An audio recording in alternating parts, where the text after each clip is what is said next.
Le lustre au-dessus de la table à manger projetait une lumière fragmentée sur le bois, illuminant encore une fois ce vieux dîner de famille auquel je participais depuis 28 ans. Mes parents étaient assis en face de moi, affichant ce mélange habituel de déception et de condescendance qu'ils arboraient toujours lorsqu'ils me regardaient. « Arrête de t'habiller comme si tu étais quelqu'un d'important. Affronte la réalité », lança ma mère d'un ton sec en découpant son saumon. Ses yeux parcoururent mon blazer avec un mépris évident. « Tu ne trompes personne avec ces vêtements de luxe, Sarah. Nous savons que tu ne peux pas te les permettre. » Mon père acquiesça, mâchant avant d'ajouter, « Elle a raison. Tout ce cinéma est embarrassant. Tu as 30 ans, tu survis à peine, et tu continues à faire semblant d'être une grande cadre. » Je restais là, ma fourchette à mi-chemin de ma bouche, et me contentais de hocher la tête. Le même hochement que je leur avais offert 1000 fois auparavant. Celui qui disait que j'écoutais, que je comprenais leurs inquiétudes, que j'appréciais leur soi-disant amour dur. Ce qu'ils ignoraient, ce qu'ils ne pouvaient absolument pas savoir, c'était que ce hochement était devenu mon bouclier, ma manière de protéger quelque chose de précieux qu'ils n'étaient pas prêts à comprendre. « Regarde ta sœur Emma », continua ma mère en désignant la chaise vide où ma cadette s'asseyait habituellement lors de ses repas de famille. Elle, au moins, elle a les pieds sur terre. Des attentes réalistes. Un joli petit emploi stable à la banque, un appartement modeste qu'elle peut réellement payer. Elle ne se promène pas en tailleur de créateur en prétendant être quelqu'un qu'elle n'est pas. L'ironie ne m'échappa pas. Emma, avec ses attentes réalistes et son emploi stable à traiter des prêts, gagnait 52 000 $ par an. Elle était heureuse, vraiment heureuse, et je l'aimais pour ça. Mais la comparaison piquait, et je savais bien que c'était le but de mes parents. « Et ne me lance pas sur ces cartes de visite que tu as fait faire, » dit mon père en secouant la tête. « Directrice Miller. » Directrice de quoi?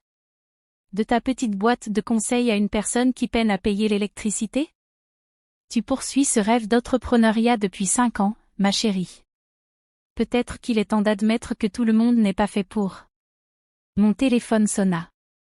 Le bruit trancha net leur sermon, et je baissai les yeux pour voir le numéro familier s'afficher. Mon cœur accéléra, non pas de nervosité, mais d'anticipation. C'était l'appel que j'attendais, l'appel qui allait tout changer. « Désolé, je dois répondre », dis-je en attrapant mon téléphone. « Pendant le dîner ?» Les sourcils de ma mère se haussèrent. « Sarah, c'est incroyablement impoli. Ta petite entreprise ne peut pas attendre que… » En fait, dis-je en laissant mon doigt planer au-dessus du bouton de réponse, je pense que vous devriez entendre ça. Sans attendre leur réaction, j'appuyai et mis le haut-parleur. Bonsoir, directrice Miller, résonna la voix nette et professionnelle de Jonathan, mon avocat et associé directeur de Brennan et Associés. Je m'excuse de vous appeler pendant le dîner, mais compte tenu de l'urgence du calendrier de l'acquisition, le premier transfert de 2,5 millions nécessite votre approbation pour le virement de demain matin. Le silence qui suivit fut assourdissant. La fourchette de ma mère tomba au sol, résonnant sur le parquet comme un coup de feu. Le visage de mon père vira au rouge tandis qu'il s'étranglait avec sa nourriture, cherchant frénétiquement son verre d'eau. Bien sûr, Jonathan, répondis-je d'une voix ferme malgré la tempête d'émotions qui m'agitait. Les documents ont-ils été déposés auprès de la SEC comme nous l'avions convenu? Oui, madame. Toutes les obligations réglementaires ont été respectées. Le Conseil a approuvé les conditions finales cet après-midi, et l'entreprise acquéreuse est impatiente de conclure. Les 7,5 millions restants seront transférés à la clôture, sous réserve de votre signature sur les accords définitifs. 10 millions de $.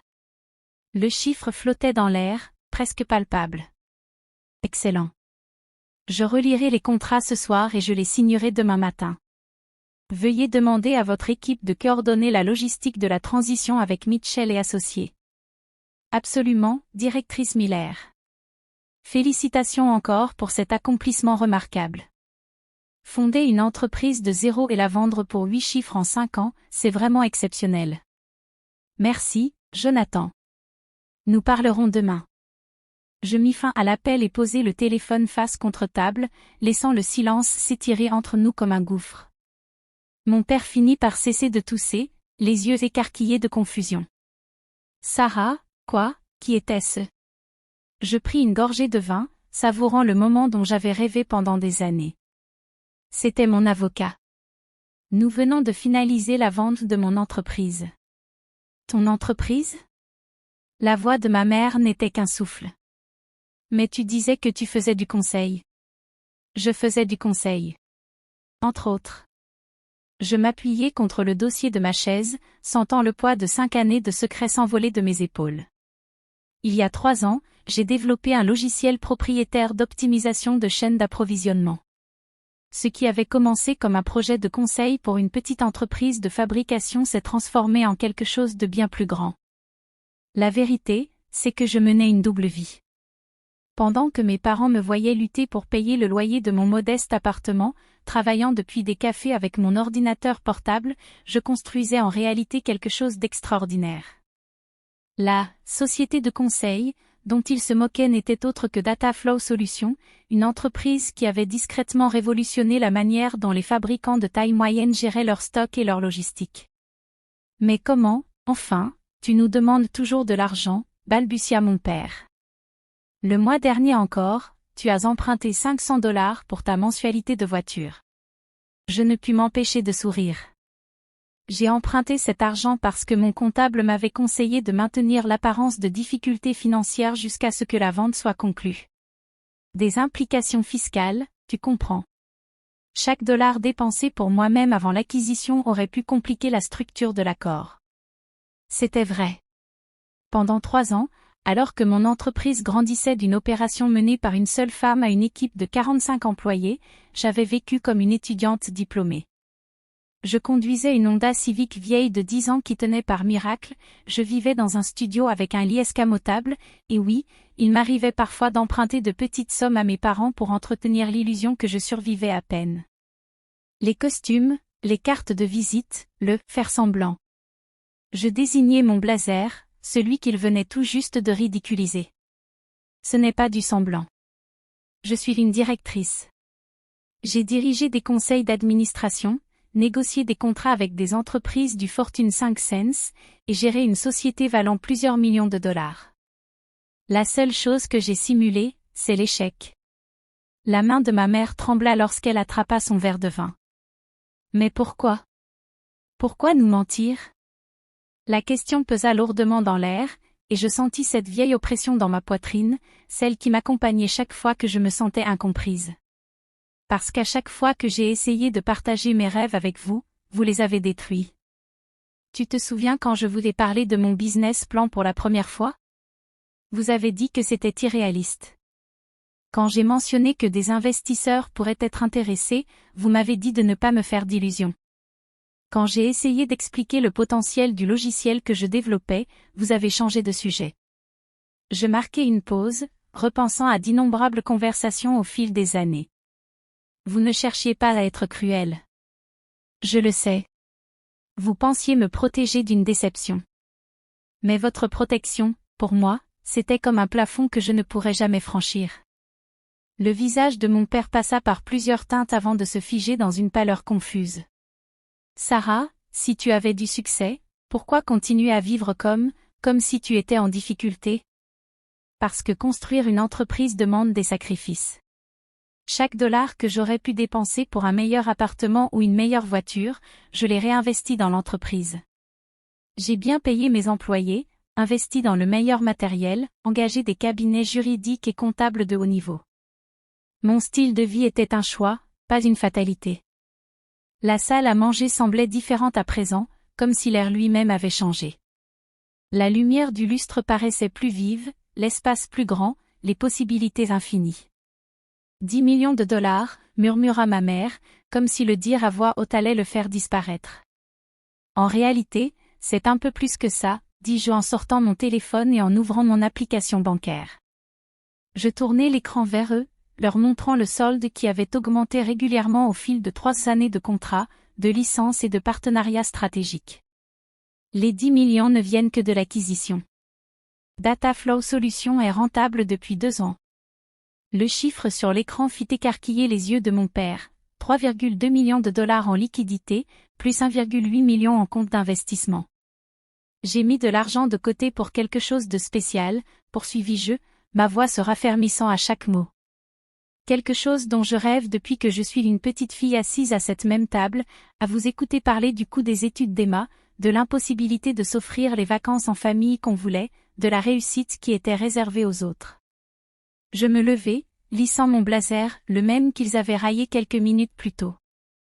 Je vais vous acheter une maison. Pas celle-ci, dis-je en désignant autour de moi, mais la maison que vous désirez vraiment.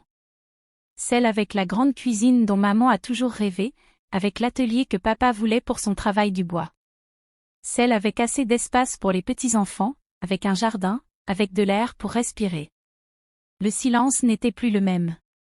Pas inconfortable, mais sidéré.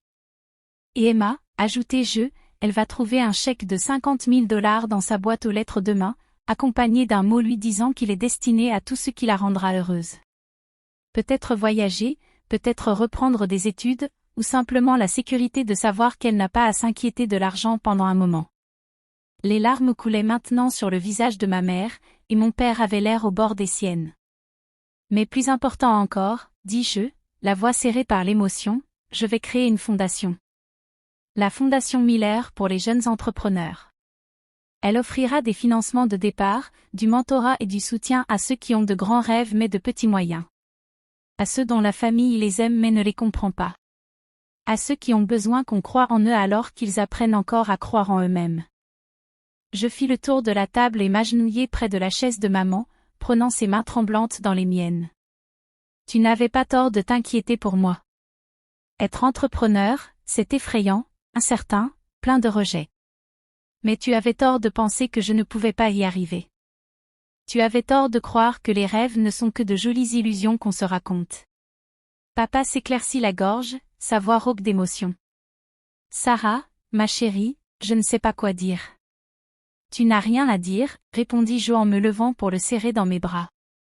Juste, peut-être que la prochaine fois que quelqu'un te parle de ses rêves, même s'ils paraissent impossibles, essaie de voir la possibilité au lieu des problèmes. Nous restâmes là, dans la salle à manger familiale, à pleurer, à nous étreindre et à rire, le poids de toutes ces années d'incompréhension enfin levé. Le lustre projetait toujours la même lumière fragmentée, mais tout paraissait différent désormais. Et maintenant, qu'est-ce qui se passe ? Demanda maman, essuyant ses yeux avec sa serviette. Je souris, me sentant plus légère que depuis des années. Maintenant, je vais réfléchir à ce que je veux construire pour le reste de ma vie. La vente de Dataflow me donne la liberté de prendre des risques, d'échouer spectaculairement s'il le faut, de courir après le prochain rêve impossible. Et nous te soutiendrons, dit papa fermement. Peu importe ce que c'est, peu importe à quel point ça paraît fou, nous serons derrière toi. Même si je veux coloniser Mars, plaisantai-je. Surtout si tu veux coloniser Mars, répondit maman en riant à travers ses larmes. Mais j'espère que tu visiteras la Terre de temps en temps. En débarrassant la table tous ensemble, je pensais aux 5 dernières années. Les nuits blanches à coder, les rejets d'investisseurs qui ne comprenaient pas ma vision, la solitude de garder mon succès secret aux personnes que j'aimais le plus. Tout cela m'avait mené à ce moment, à cette nouvelle compréhension, à ce pont enfin construit entre celle qu'ils pensaient que j'étais et celle que j'avais toujours su que je pouvais devenir. Mon téléphone vibra, un message d'Emma. Je viens de voir l'article sur Dataflow sur TechCrunch. C'était ON Entreprise ? Appelle-moi tout de suite. Je montrai le message à mes parents, et nous éclatâmes de rire à nouveau. Je suppose que le secret est dévoilé maintenant, dis-je. Tant mieux, répondit maman en serrant ma main. Plus de secrets. Plus de faux semblants. Montre-toi tel que tu es. Ce soir-là, je rentrai chez moi dans ma vieille Honda Civic pour la dernière fois, déjà en train de réfléchir à quel type de voiture j'achèterais demain. Quelque chose de pratique, mais aussi quelque chose qui reflétait qui j'étais vraiment, une femme qui avait appris que le succès ne consiste pas à prouver aux autres qu'ils ont tort, mais à se prouver à soi-même qu'on avait raison. En ouvrant la porte de mon petit studio, je réalisai que je n'étais pas pressée de le quitter. Ce petit espace avait été mon cocon, l'endroit où je m'étais transformée de la fille qui hochait poliment la tête aux critiques en la femme capable de transformer ses rêves en réalité. Demain, je commencerai à chercher une maison. Demain, je signerai les papiers qui me rendraient plus riche de 10 millions de $. Demain, je commencerai le prochain chapitre de ma vie. Mais ce soir, assise sur mon lit escamotable, vêtue de mon blazer de créatrice, regardant les lumières de la ville à travers la fenêtre, je me sentais reconnaissante pour chaque moment de lutte qui m'avait conduite jusqu'ici. Les moqueries m'avaient blessée, mais elles m'avaient aussi motivée. Le doute avait fait mal, mais il m'avait aussi renforcée. Surtout, j'avais appris que parfois, ceux qui nous aiment le plus sont ceux qui ont le plus besoin d'être convaincus que nous sommes capables de choses extraordinaires. Et parfois, la réponse la plus puissante à leurs doutes n'est pas un argument, c'est simplement le son du succès qui vous appelle par votre nom. Mon téléphone sonna encore. Un autre appel professionnel, une nouvelle opportunité, une autre chance de prouver que les rêves ne sont pas seulement de jolies illusions qu'on se raconte, mais des promesses qu'on fait à l'avenir. Je décrochai dès la première sonnerie.